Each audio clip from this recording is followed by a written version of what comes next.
something I learned from an anchor that I worked with forever ago in my first gig. And his whole thing was all about like, make sure you explain it like you would to a friend. In the SaaS world, it's so, and that's a common like practice too. Like I think Emma Stratton has that. She's an author that writes a book called Make It Punchy that a lot of product marketers really like. And it kind of dissects or I guess takes away the nuance of trying to write in tech, and it's just trying to like break it down, like make it simple because there's so many of these full stack AI automation powered blah blah blah whatever phrases that you kind of read in copy on web pages, or you look at the technology and you're like, I'm here as somebody who's interested and I don't know what you do.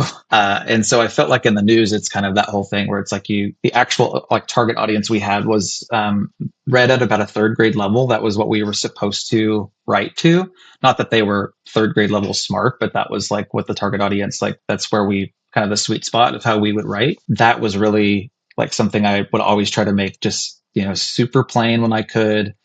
Just like get to the point, get to what they need to know, how it affects them, and then, move on because you've got 20 other stories you have to have. So you only have a short spot. So that feels like with product marketing, there's just so many things you have to break down to tell a story. So I think it's just breaking it down and making it simple to somebody as if they were a friend of yours because you wouldn't use all the technical jargon. That's kind of the mantra I sort of always stick to.